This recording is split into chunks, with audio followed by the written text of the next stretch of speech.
South Africa may have lifted itself out of a recession in the second quarter of the year. In September, it was reported by Stats SA that the country expanded by 2.5%. In June, it was reported that South Africa had slipped into a technical recession for the first time since 2009.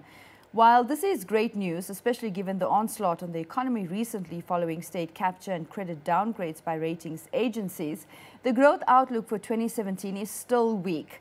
It is widely accepted that South Africa is in a low growth phase.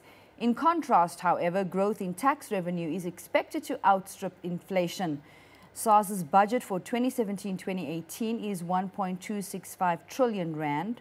That is 10% higher than in 2016. Well, to discuss further, I have with me a leading tax expert, Patricia Williams. Great to have you with us. You wrote a very insightful article in this book, Tax Talk, and that's what the Indaba was all about. What really stood out for me was this highlight where you say SARS is squeezing the golden goose. Very dramatic, but it certainly feels that way from a taxpayer's perspective. But please elaborate for us. Yes, so the problem there, I mean, if you look at the idiom, it's killing the goose that lays the golden egg. And that's what we've got now, because we've got so few taxpayers who are actually bearing all the finance costs for the entire country, so to speak. Mm-hmm. And in those circumstances, when we have constantly increasing taxes, constantly increasing tax types, which is what we've had the last few years, you start running the real risk that people are going to start saying, enough is enough. I don't want to keep paying these amounts, especially when I see what's being done with the money that I pay as tax. Well, if you're not an expert, it does feel complicated, especially when the announcements of more tax implementations to come. But tell us, how complex are tax laws generally in South Africa? So tax laws tend to be quite complex, but apparently internationally it's the same.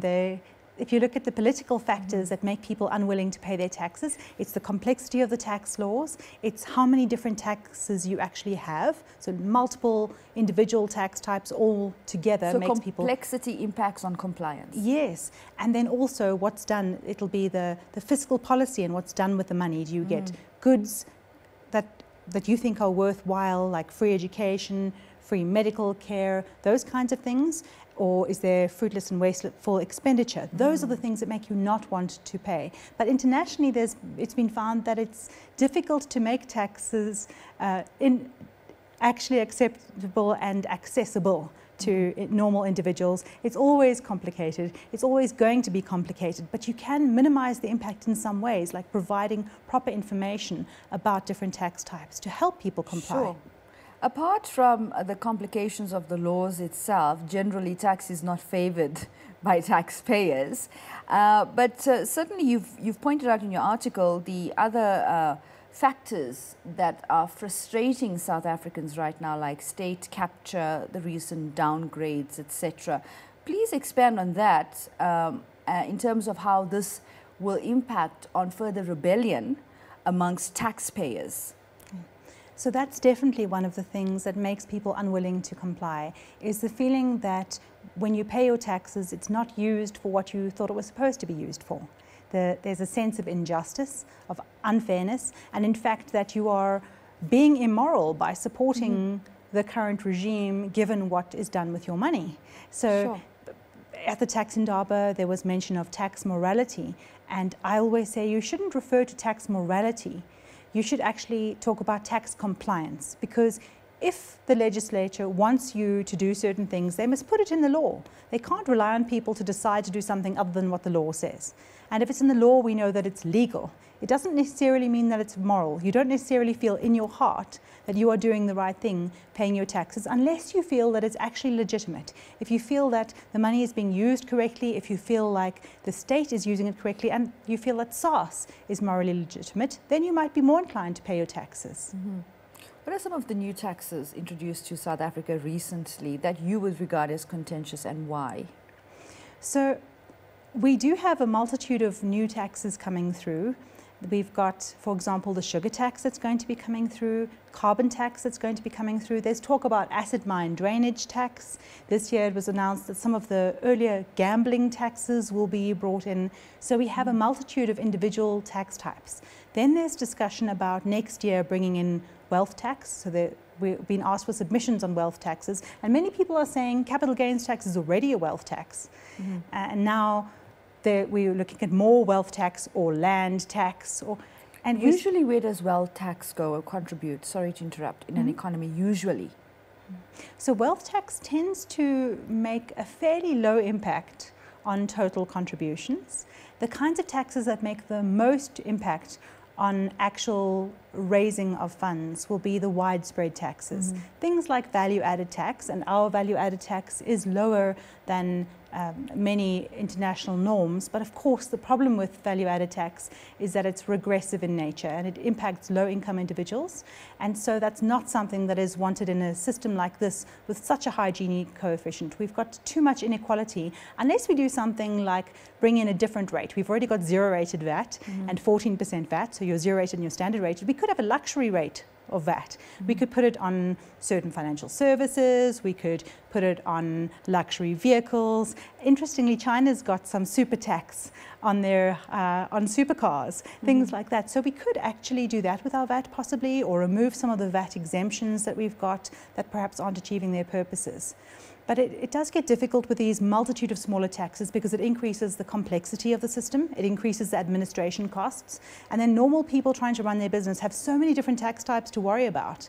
How are they supposed to manage? So that's one of the concerns with multiple tax types. So you're seeing more taxes being introduced, justified in numerous ways, but it comes down to government really trying to get revenue increases because the economy is in a slump at the moment. Yes. It appears that way, doesn't it? It absolutely does. We've had very significant gaps, tax gaps in the last few years. And supposedly we made budget this year, but only after it was revised down. And if you look at the tax ombudsman report on delayed refunds that was released recently, you will see, just looking at those examples, which are some of the areas where tax was delayed, just those ones was over, I think it was 25 billion rand of tax that was delayed and withheld that should have been refunded earlier. And even looking at those ones, we would find that we missed our revised budget in real terms this year. So every year we need to find more ways to raise tax. And then people are frustrated because they say, maybe we need this extra money. Yeah. Or maybe you should actually not be wasting it the way you have been. If you didn't misuse the funds, you wouldn't have a shortfall. So is it really that we need more increases in taxes, we need higher revenues, or are we simply spending our money wrong? Sure. I want to come to the point that I mentioned in my intro where I said that the budget of SARS this year is 1.265 trillion rand, which is 10% higher from 2016.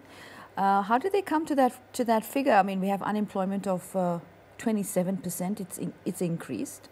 We have a very high inequality in South Africa between the haves and the have-nots.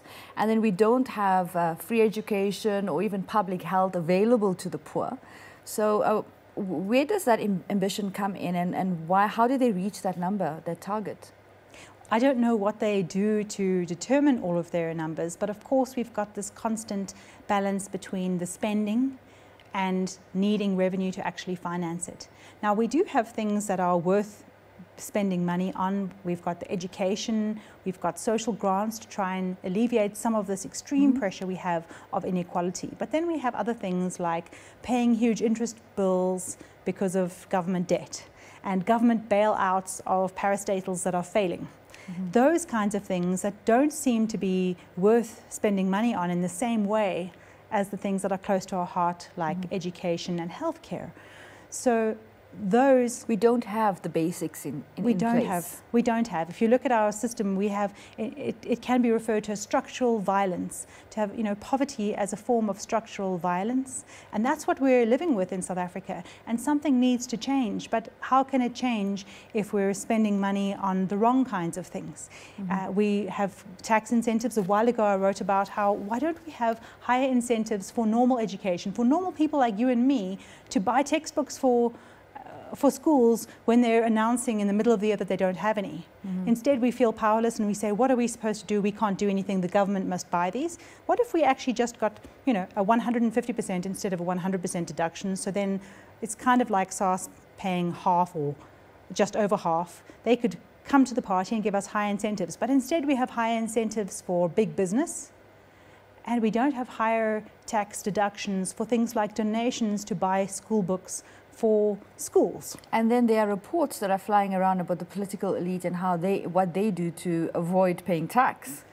Yes, what they do to avoid paying tax, or how their friends help them out, as well as some of the super rich and big business people. You know, those kinds of things frustrate normal people who are trying to be optimistic about the country and hope that things will move in a positive way. Time for just one more question. At the Tax Indaba, another contentious issue was brought up, and that was the proposed repeal by Treasury of the exemptions granted to South Africans working abroad. What really stands out for you in terms of that, in terms of the impact this could have? So Bowman's also made submissions on that. There were apparently over 1,300 individual submissions on this. It must be a new record, but because so many people are impacted, and that can be normal people who couldn't find work in South Africa, who were in effect forced to go and find work elsewhere. And some people are not high income earners. They're people like teachers, or they're normal people who are teaching English as a foreign language in another country to make ends meet. So it was announced that this exemption would be repealed, and there was mass outcry over this. Now we've received feedback from, because of the presentations in Parliament, that it's actually going to be a 1 million rand exemption. So the first 1 million rand of income won't be subject to South African tax. And that will help a lot of the lower to mid-income earners, people, you know, normal people like plumbers who had to go and set up a business overseas, teachers, those kinds of people.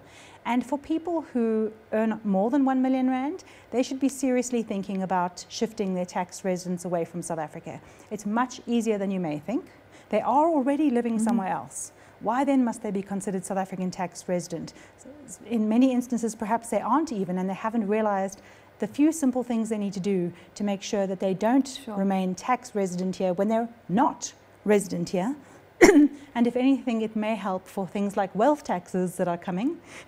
Maybe it'll be a good thing, and those kinds of people can actually shift their tax residence and escape increased estate duty, wealth taxes, and the various other not so great things that South African taxpayers have in store for them. In your opinion, is this another attempt by government desperately trying to create some revenue for itself, given the socio-political, economic tension in the country right now?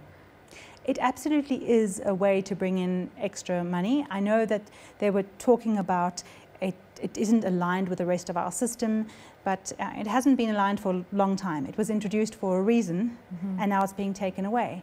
But we need to find better ways to encourage people to pay their taxes, and we need to find better ways to collect taxes that are more evenly spread without being regressive.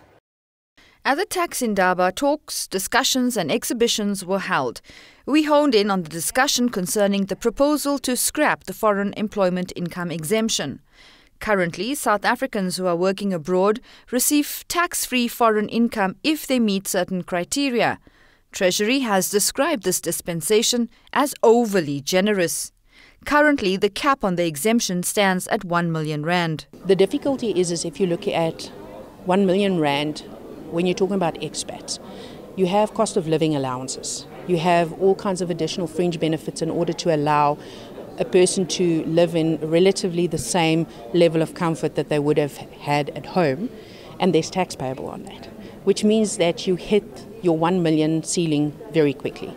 So whether that be a person who's a CEO of a business, and the differential between that person, for example, and a person who works in say an architect in a mine or an engineer in a mine, in that particular case, the only difference will be the salary, but the benefit structure will pretty much be the same.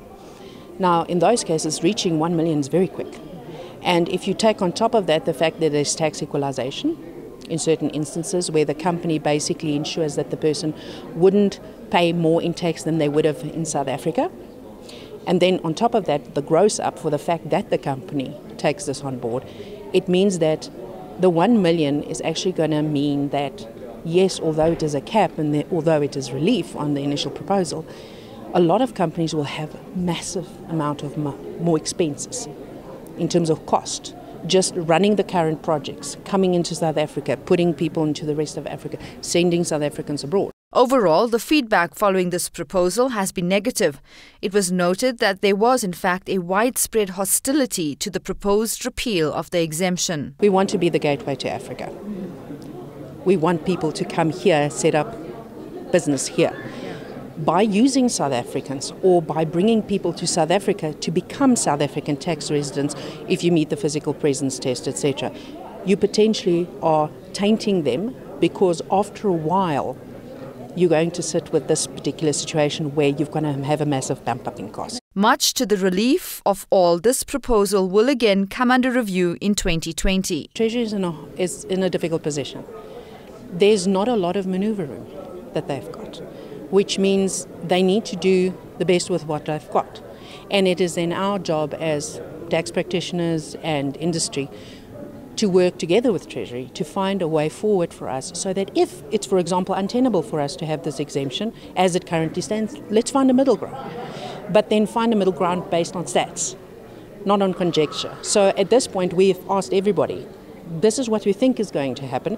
And Treasury has come to the party, and SARS has come to the party and said, okay guys, yes, you say that you think this is what's going to happen and these are the potential consequences, but show it to us. So I think there is an open engagement on that. So to that, I would like to commend on that. It is important that we have that open communication. And that gives me kind of hope for how this could play out. If it turns out that it is conjecture and it's not true, then fine. Then we find an administrative way to make this feasible, and we all work towards that point. But if there are real concerns and we're actually as a country going to lose out because of this, well then in the same way I would expect Treasury and SARS to listen and to say, okay guys, let's find a way, let's pull back a bit and find a medium term, kind of a midway ground. Rashina Mohammed for Joburg Today.